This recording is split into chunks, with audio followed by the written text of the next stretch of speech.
أن السفر تصح به الأبدان، وقد ورد نص عن النبي عليه الصلاة والسلام قال: سافروا تصح. فالسفر إذن يجدد المعين ويعلم الإنسان ويكسبه، إذا كان تاجرا يكسبه نفعا وربحا، وإذا كان طالب علم يكسبه علما.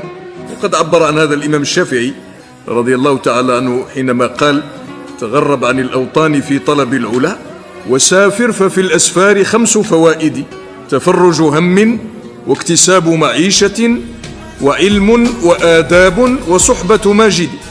إذن في السفر فوائد، بل إنه مرة يعبر أيضا يقول: ما في المقام لذي عقل وذي أدب من راحة فدع الأوطان واغترب. هذا الإمام الشافعي يقول هذا: ما في المقام لذي عقل وذي أدب من راحة. راحته في السفر، الانتقال، تغيير الأجواء، تغيير الحال، لأنه يكسب العلم بالتنقل، ويكسب المال بالتنقل، ويكسب الخبرة والتجربة والحنكة يكسبها بالتنقل.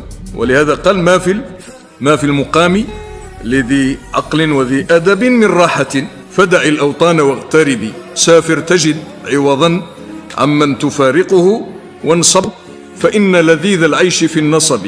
إني رأيت ركود